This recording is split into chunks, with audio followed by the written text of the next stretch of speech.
everyone, how's it going? Sorry for not having an upload lately. This video was going to come out yesterday, but then I got some extremely bad pain, so that was awesome. So now this video is coming out on Friday, which means my upload schedule is going to be rather funny. So I don't know if I'm going to have an upload on Sunday or not. I guess we'll have to see. It really depends. So... but without further ado, let's go ahead and get to today's point. Welcome back to another video, another unscripted rant, where I go ahead and talk about certain topics without having a script. Pretty much all I have is a list of different things I want to mention on another screen, and I just want to go ahead and be down to earth and explain everything as I come up with it. So today I want to talk about a subject that I've been asked quite a few times over the years, especially when people find out that, and you may not know this, that I've played the game since August 1st, 2018.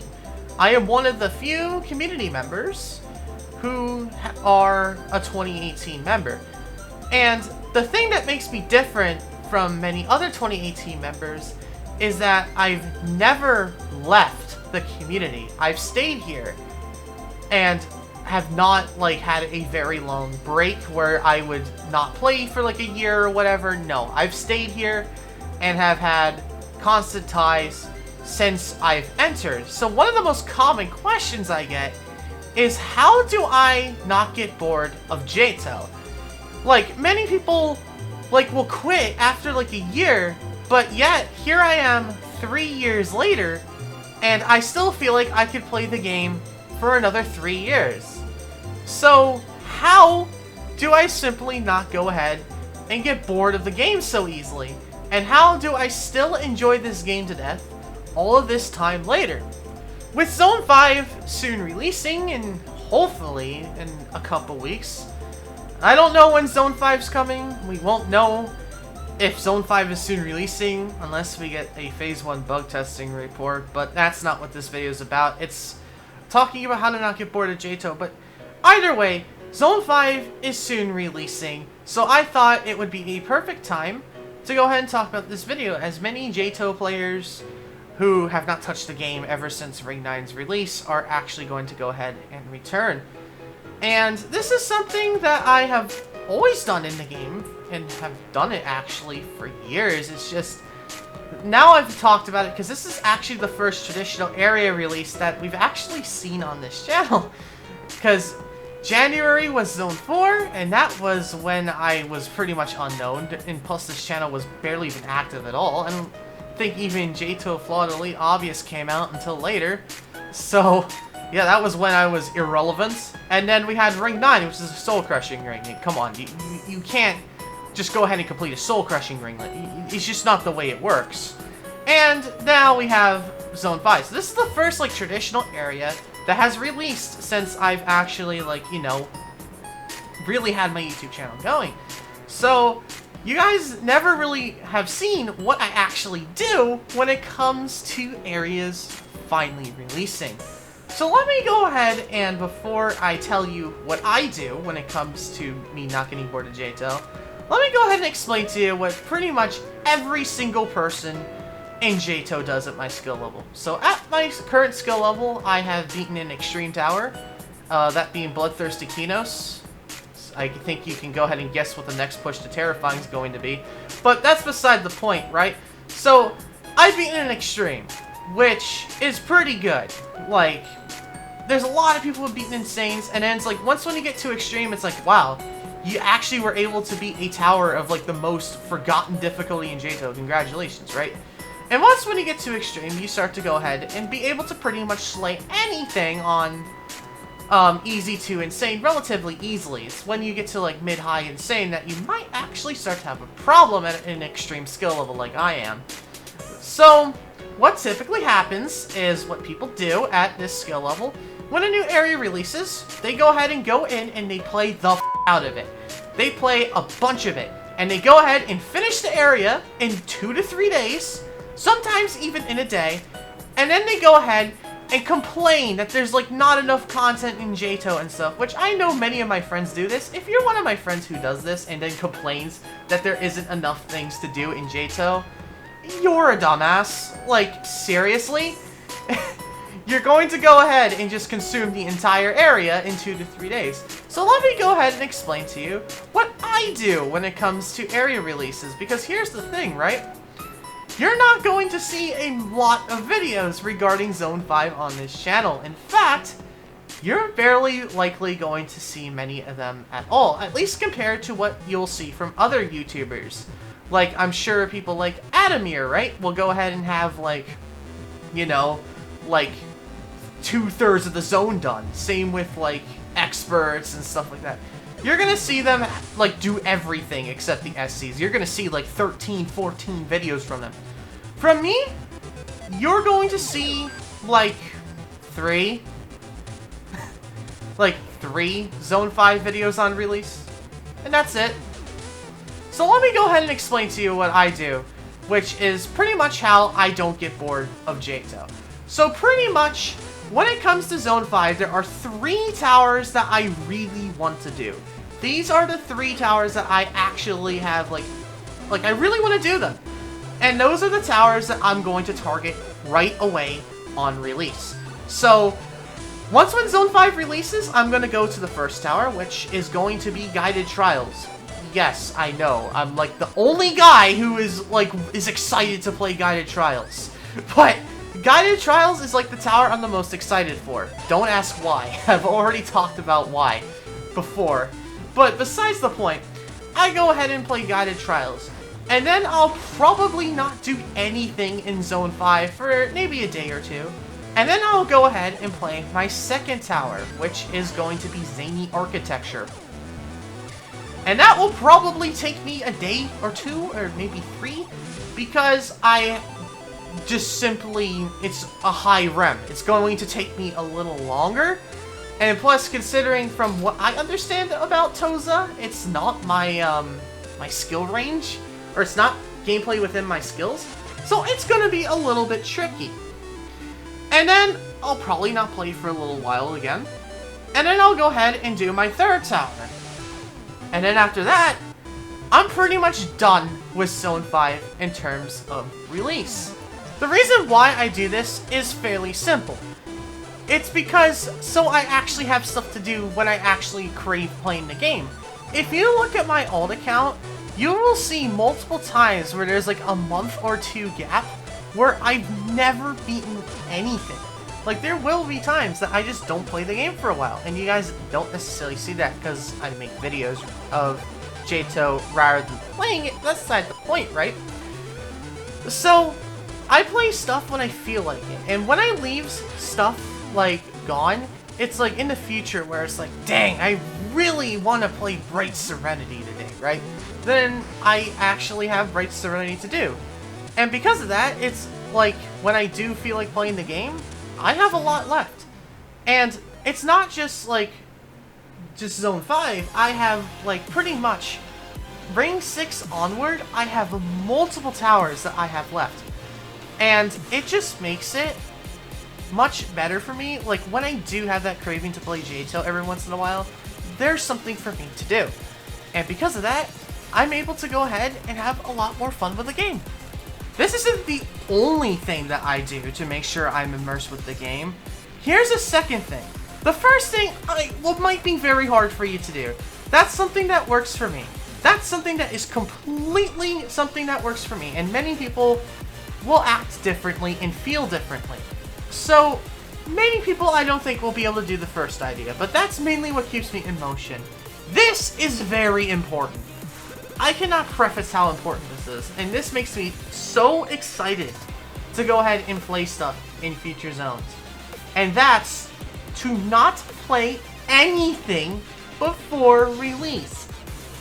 I cannot tell you how many people will just complete areas before release. I've seen it so many times. And every time I see it, it's like they got about a month or 2 left and they're gone. And essentially every time, it's like that.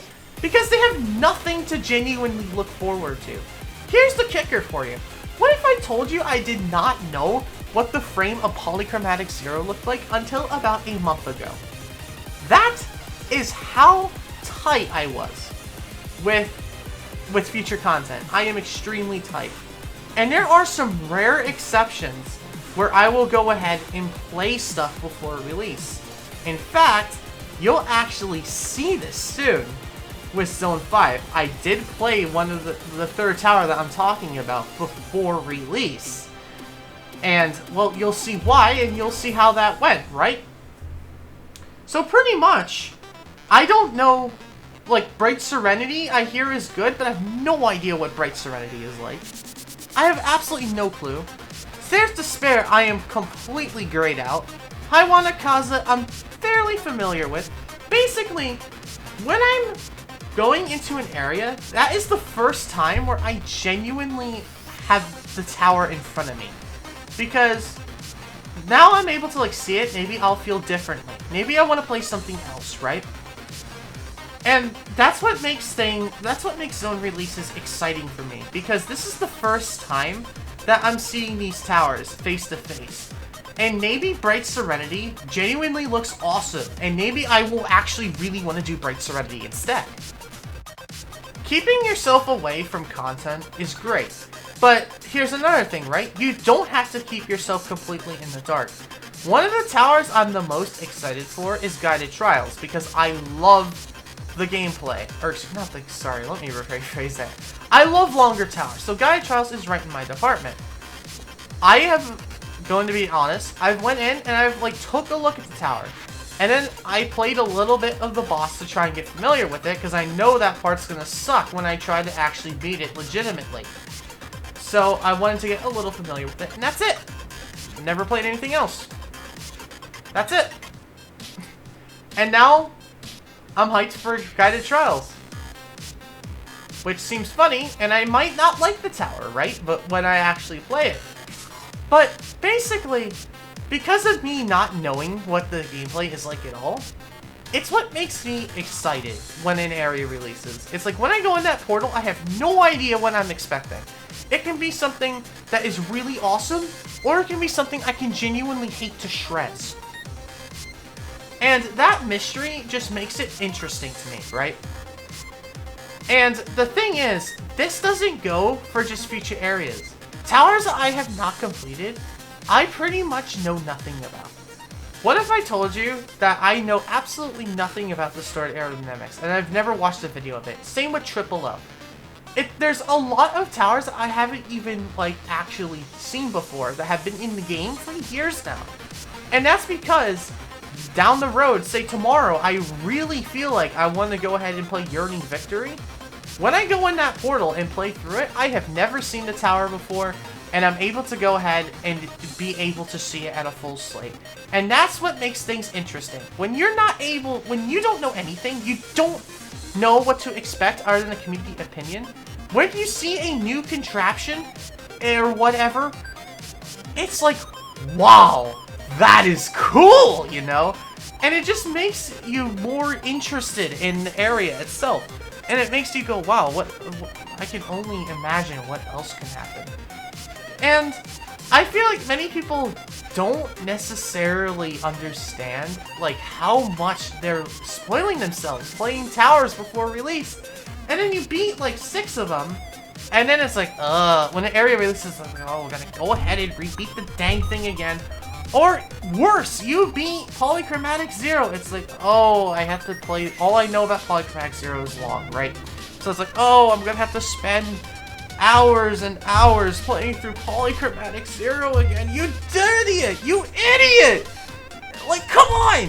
If you waited to play it until now, you would be able to have a lot of fun. And now that you've played it, you're bored. I wonder why. And I cannot tell you how many people I've seen this. I think if you take anything away from this video, I want you guys to try for Zone 6 to play pretty much nothing. Feel free to go in games and take a look at the tower. Just briefly. And just get an idea of what it's like. But don't play anything. And I'm sure Zone 6, you'll feel more excited to play it. And on top of that, you'll have a lot more fun playing Zone 6 because you have no idea what's in there, other than what the community thinks of it. You know, the people who are dumb enough to try and beat towers before Zone releases. And I just feel like if you have to keep areas, future content, like this massive mystery, it makes it so much more fun. And it makes you much more immersed when you actually go ahead and once again see that cool contraption you've never seen before. Or, for what's going to be many cases for me, not even seen a jump of the tower. Like, I don't know Bright Serenity at all. Fractional Flotation just looks cool. I have no idea what's with the hype of it. It just looks like a tower to me, and I know many people like it. So that's going to be interesting for when that day arrives.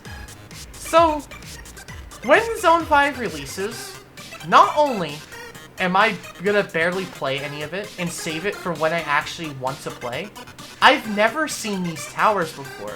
This is my first time being able to understand them and being able to actually enjoy them. And that's how future areas and content for me, I'm excited for. Because the mystery, on top of knowing that I will potentially, many years later, still have something to do in there, just makes JToH that much more fun.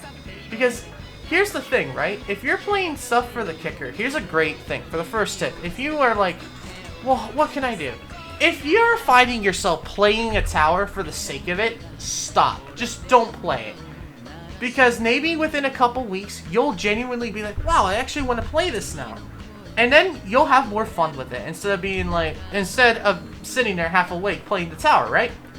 Don't play stuff for the sake of it if you want to try the first tip out. That's my biggest tip for you.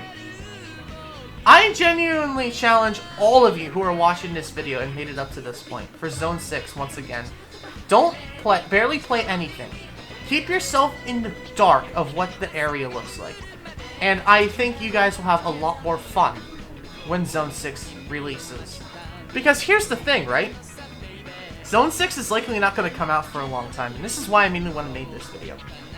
The earliest I think that Zone 6 will release is March, and that's if they do tower selections in mid-June and get bug testing done in 2 months. The earliest it's going to come out is March. That is a pretty much like 5 or 6 months without any new content in future areas because of the event season, right?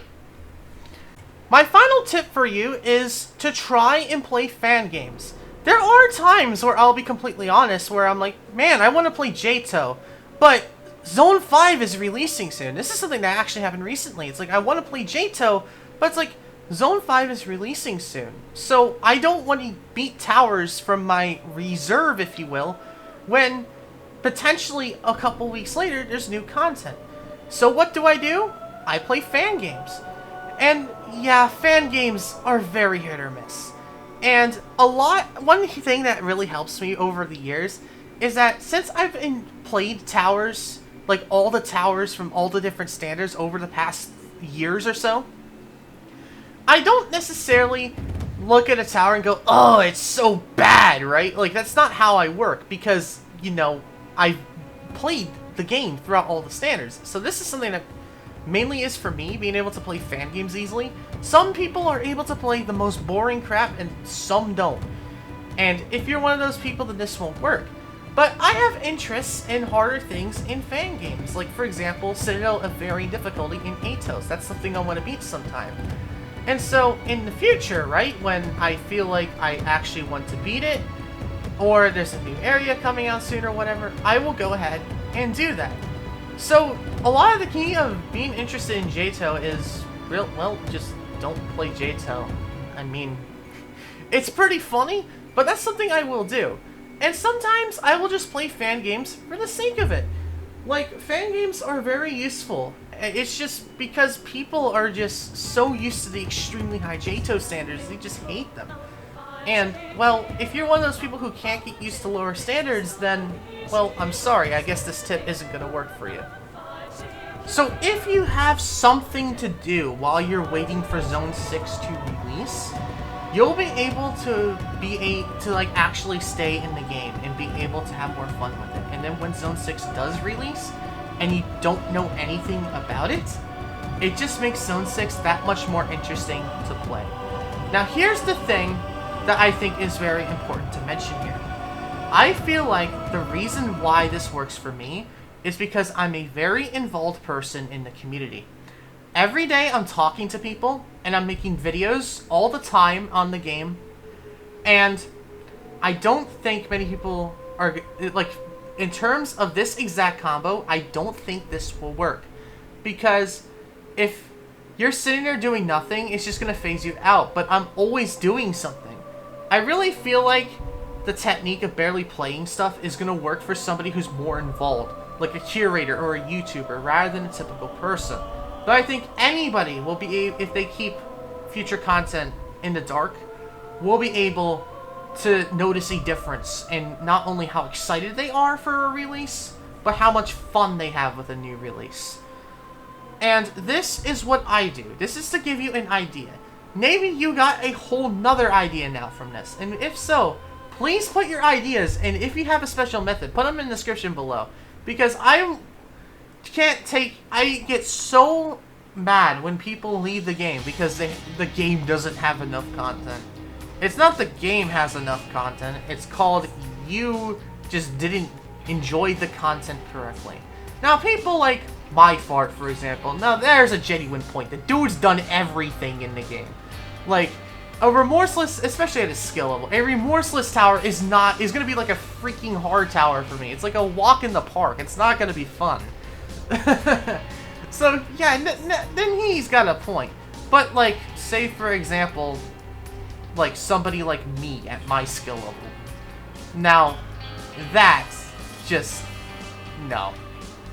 And, well, if you guys join this channel for a small monthly fee, you can go ahead and get a bunch of cool content, Jesus Christ.